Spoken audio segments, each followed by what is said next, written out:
And welcome to the castle, everybody. This is Night Saber Z42, and today I'm going to go through a start to finish process of a map that I'm going to use with my players, and hopefully this will be something that you can kind of just see what it takes to get a map going.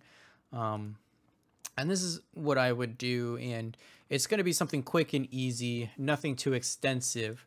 But I'm here on my Humblewood campaign, and the first thing I'm going to do, I'm going to go ahead and create a new page. And this is the, oh gosh, 5-finger discount. This is basically like their first encounter of the adventure. And I actually don't want to do this because I think I have a map that would work a little bit better. So this is actually a map that I just found that was in the Roll20 archive or whatnot. So let's see, I think it's the road, the random battle road. So I'm gonna transfer that. And if you don't know about the transmogrifier, this thing is awesome. What it does, it basically allows you to choose any asset from one game to another game, to your current game. So like if I wanted to take something from that example page where I have all those maps just sitting, I could do that. Or if I have like monsters from one game, like in this game, or characters or anything like that, I could just drag it over, although Star Wars doesn't quite fit well with D&D 5th edition fantasy. That'd be pretty interesting though. Okay, so let's see, I thought this was going to be, oh man, I took the wrong one. I wanted it to be light, but it was darkness. Okay, let's try it one more time. Go to the example. Road day. There we go.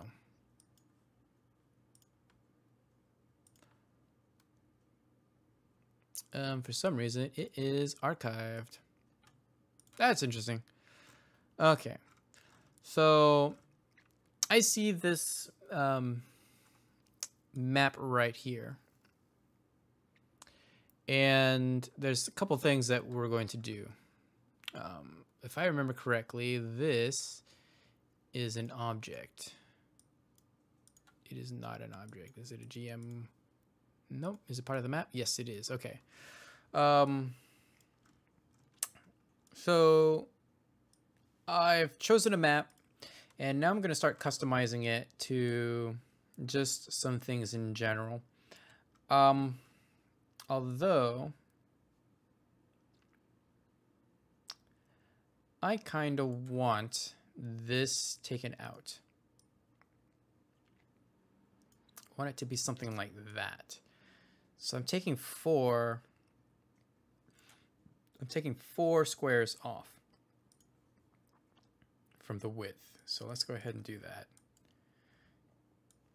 And the reason why I actually don't want that is because this is supposed to be, this area that I'm envisioning is supposed to be forest, like double forest. So then, so this edge is supposed to be like a tree line. So what I could do, let's look for tree. I don't want from my library, and nor do I want any monsters. These are paid assets, which I don't want to use. What does this look like? Okay. It's not bad. But of course, nothing is really going to match the aesthetics. I guess this actually kind of does match the aesthetics in a way. And so what I could do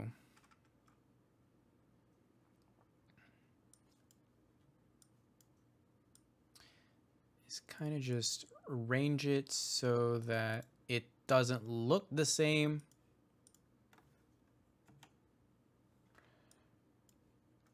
Although that one kind of does look a whoa, no. This tree does kind of look a little odd. The one in the middle looks rather odd. So I might get rid of that one. What does this one look like? This unfortunately is not a PNG because it's got the white box and that's what we don't want. So I might just have to go ahead and actually, what is this one? I can do that.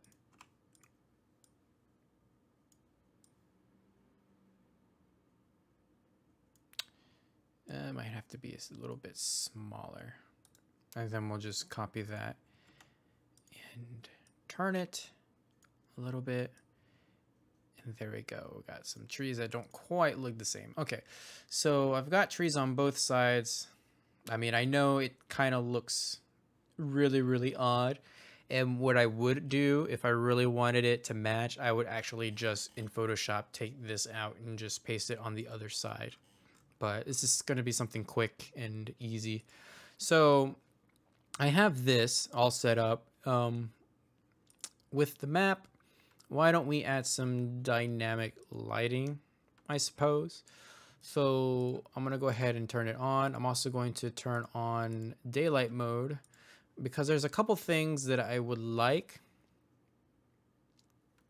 to have.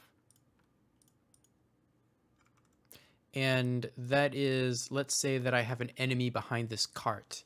You're not going to be able to see that enemy, so to speak. So while I'm in dynamic lighting, I'm going to go ahead and draw my shapes.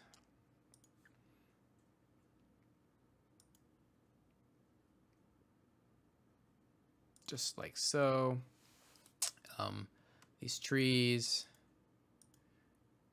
Whoops, not what I wanted to do.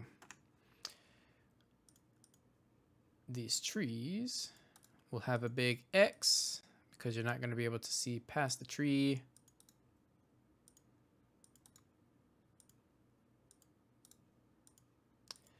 There we go. Maybe this rock is a little big, so you're not going to be able to see through that rock either. And you're not going to be able to see through these. Whoops, did it again. You're not going to be able to see through these trees as well. So we're going to draw a big X for those trees. Or I guess for the brush. The bramble, as you would call it. Okay, so we've got that. And actually, let's go ahead and make this rock a big rock. Okay, so there we go. We got our dynamic lighting all set up and ready to go. We're going to forgo the last step, which is to activate the tokens because we actually don't have any tokens just yet. And so let's go ahead and add some. So for my enemies, do I have... it appears that I do not have my enemies. Okay. So what we'll do then, we'll actually create our enemies.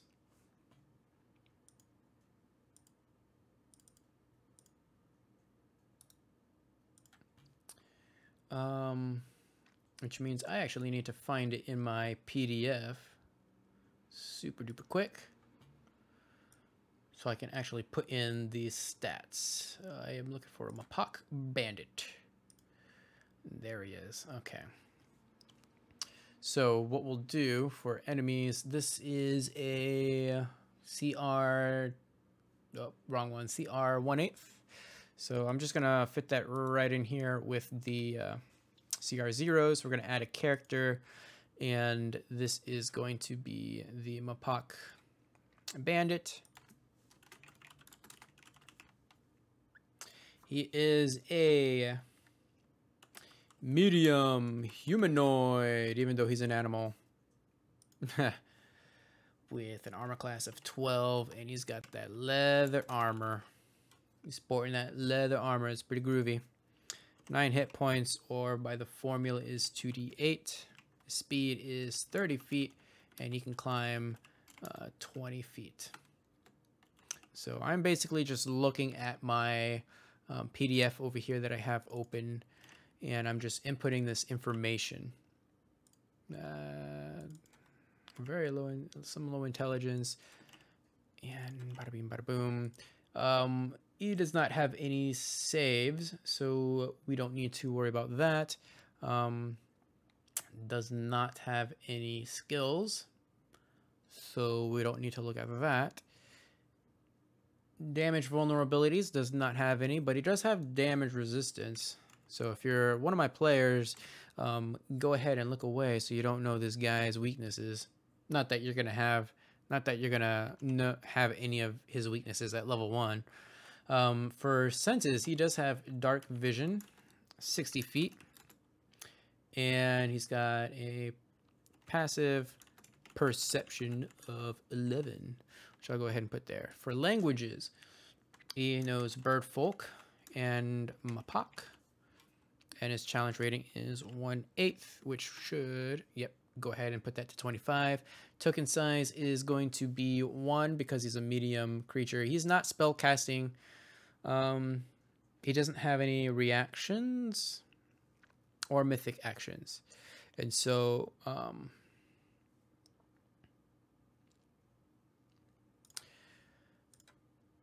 going to change some of the settings here just to fit my preference, and I'll show that because it's going to be whispered to me.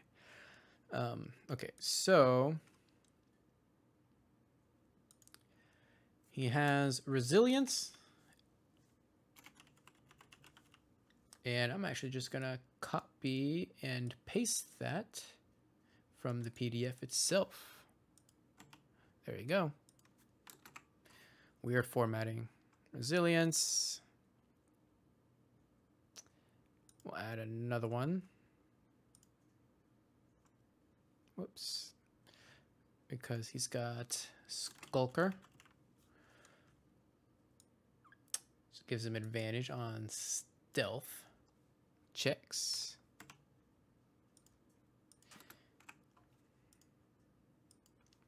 Okay, and for actions, he has an attack of a short sword. So we'll put short sword, like the hardest word for me to actually say, which is a 5-foot range. To hit is +3. Whoops. This is going to be 1 target. And on a hit, we'll deal 1d6 + 1 damage. And that's going to be piercing. Oh, it's slashing. That's right. Short swords in this game do slashing. I'm thinking about Neverwinter Nights Enhanced Edition, which does piercing damage. And that's all that we need. We don't need to show any description because there is none. And there you go. And he's also got a short bow. So we'll go ahead and add that in there as well as an attack. This is going to be ranged at 80 by 320 feet. Or rather, 320 feet is the long range. To hit is going to be 3. Oh, that's 3. Yeah. Wait, what? 3, and that's 1 target. Damage is going to be 1d6 + 1, and that's going to be piercing, because arrows do piercing, and of course we're going to hide that. And there we go. We have his 2 actions. Now, what we need to do... Oh, I should probably actually change his name to fit Mapak Bandit. So what I like to do, I of course like to put in a picture of that enemy so I can make references to it for my players. And so I got my Humblewood portrait that I've taken from the PDFs themselves. And I'm looking for Mapak. That guy looks a little bit too scary for my players. Oh, there we go, Mapak Bandit. Probably should have just tried to type it in first. and it'll upload, and then it'll actually have that picture in there once it's finished. So there you go, little Mapak Bandit. Look at him, he's so cute. And we also need to create a token for him. So what I'm actually going to do, whoa. I don't think I have the Mapak Bandit. I do have a Mapak Bandit, and I actually don't like any of my tokens here. I got better tokens. Cool. I did put those in. So I'm actually going to find the Mapak Bandit. Man, I really wish this was actually in alphabetical order. Okay, so let me do the smart thing and just look up Mapak. Mapak Bandit. Oh man, really? They don't have that. I don't have a better Mapak. Okay, okay. So gonna add him there, and he is an object. And let's see. Let's go back to my Mapak Bandit. We have that selected, and we're just gonna add that little token in there. And actually, I'm gonna remove that real quick because I need to fix this token first. So this is going to be the Mapak Bandit. I can show the nameplate, put the AC in, as well as NPC, or never mind, it doesn't do NPC HP, it's HP straight up. And we'll give him the 9 there. For the advanced, there's nothing that I want my players to see, so I'll leave everything here, but we do need to turn on some vision on for him. In case he decides that he wants to hide here, he can't really see much of anything. But there is that. Okay, so now I got my Mapak Bandit token set up. Let's go ahead and add the token there. So now whenever I pull off a Mapak Bandit, it's going to be this token.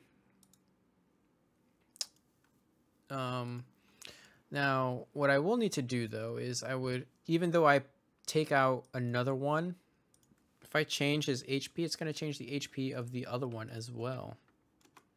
So what you're going to have to do is make a copy. Sorry, you're going to have to duplicate rather. And now you can actually pull this token off here. What? Really? Ugh. I hate it when things don't go the way that I say. Oh wait, it's because the tokens are linked. That's right. The tokens themselves are linked. Okay. So I will go ahead and, whoops, add in a couple more Mapak Bandits.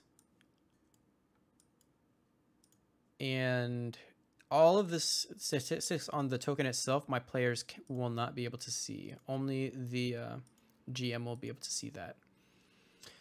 And there is one more creature on this map, and that is a vulpine. What do they call it?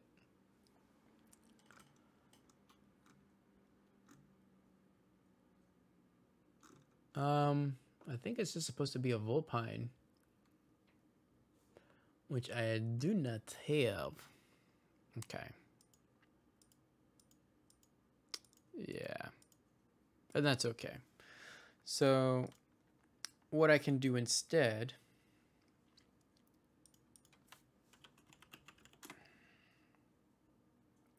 is find a token. There we go. Put this guy in there. And we'll put her up here. And there we go. That way, when she needs to make a getaway, she can go ahead and do that. Just remember to give her dynamic lighting. Bada beam, bada boom. And now she can see. There we go. All right, so that is it for that. Now, the only thing that you need to do is to get your NP or your players in. So what you would do, just drag your players in, and whatever token that you set aside for them will be there. And as long as you set up the token beforehand with the AC and the HP and whatnot, that should pull in right there. So there you go, a quick and easy map just to kind of get through, just to kind of show you how the process goes, especially when you're using dynamic lighting. And so hopefully this allows you some insight and some technique on what to do, just in general. If I was making this map on my own using geomorphs like I showed you in one of the previous videos, I would just go ahead and put them together, put the enemies on there, and then put my players on there. If I was doing dynamic lighting, I'd do the dynamic lighting after I put in the map together as I want it. Let's say though that you want that your players are coming up and you want the enemies hidden. The simplest thing to do is to go ahead and add them to the GM layer. Everything in the GM layer is there only for the GM to see. And so whenever you're ready to apply it, you just go ahead and set them back to the token layer, and now all of the players can see it.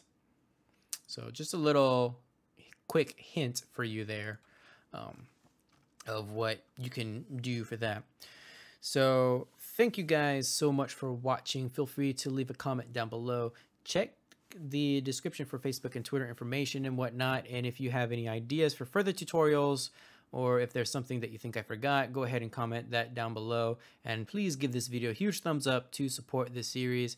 And I will see you guys in the next video.